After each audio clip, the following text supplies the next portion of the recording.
আওয়ামী লীগের নেতা প্রয়াত জামালপুর বড় নেতা সভাপতি মারা গিয়েছেন। বললাম যে ভাই যুদ্ধে যান না কেন? বলে সকলেই মরে গেল, দেশ চালাবো কেন? 54 বছর পরে মানুষ আহাজারি করছে, এই দেশের স্বাধীন দেশের স্বাদ পাবকের পাগল হয়ে গিয়েছে। আমি একজন মুক্তিযোদ্ধা, 11 নম্বর সেক্টরের যুদ্ধকালীন কোম্পানি কমান্ডার। এই পাকিস্তান আর্মি আন্ডার 11 সেক্টর যুদ্ধ করেছি, বীর গর্বে মাথা উঁচু করে মেরুদণ্ড সোজা করে পাক হানাদার বাহিনীর বিরুদ্ধে যুদ্ধ করেছে। আওয়ামী লীগের নেতা প্রয়াত জামালপুর বড় নেতা সভাপতি মারা গিয়েছেন। বললাম যে ভাই যুদ্ধে যান না কেন? বলে সকলেই মরে গেল, দেশ চালাবো কেন?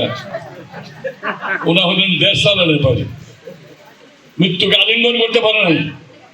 আমাদের বন্ধুরা মৃত্যুকে আলিঙ্গন করেছে, তাদের লাশ কাঁধে আমরা ক্যারি করেছি, রক্ত গোল গোল করে আমাদের গলগণ্ড হয়ে মুখে মাটি পড়ছে, আমরা অনুভব করেছি, দেখেছি।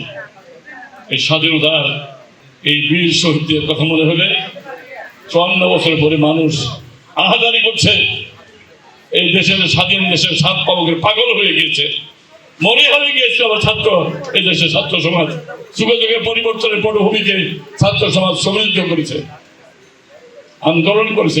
বিএনপি তার সহযোগী সংগঠন আন্দোলন করেছে। গুটি কয়েক দালাল হাসিনার সঙ্গে ছিল।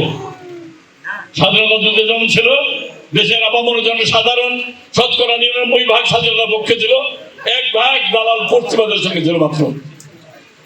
আজকেও এই গণতন্ত্রের অগ্রযাত্রায় এদেশের মানুষ, ছাত্র জনতা, মুক্তিযোদ্ধা, বিএনপি, তারেক জিয়া, খালেদা জিয়া একাকার হয়ে দেশের মানুষের জন্য লড়ছে মুক্তির স্বাদ গ্রহণ করার জন্য। আজকে এই স্বাদ গ্রহণের প্রাক্কালে যে আমাদের নেতা তারেক রহমান 31 দফা দিয়েছেন, যুগে যুগে আন্দোলনের পরিবর্তনের পটভূমিকে ছাত্র যুবকরা সমৃদ্ধ করেছে, আমরা স্বীকার করি। আন্দোলনকে এগিয়ে নিয়েছে সাদেক তারেক জিয়া। 31 দফা দিয়ে যাকে নির্দেশনা দিয়েছেন, আইনসভা, মন্ত্রিসভা, রাষ্ট্রপতি, প্রধানমন্ত্রী, বিচার বিভাগের ক্ষমতার ভারসাম্যতা রক্ষা করে কেউ যত একদিকে দেশকে নিয়ে যেতে না পারে, নিজের কক্ষিগত করতে না পারে, পকেটে করতে না পারে, এরকম একটা কথা। এরকম একটা রাষ্ট্রকে সঠিকভাবে কাঠামো নির্মাণ করে জনগণের রাষ্ট্র, জনগণের ক্ষমতা জনগণের কাছে ফিরিয়ে দেওয়ার জন্য গণতান্ত্রিক প্রক্রিয়া উনি অবলম্বন করেছেন, আমাদের সামনে উপস্থাপন করেছেন। এদেশের জনগণ সেটা গ্রহণ করেছে।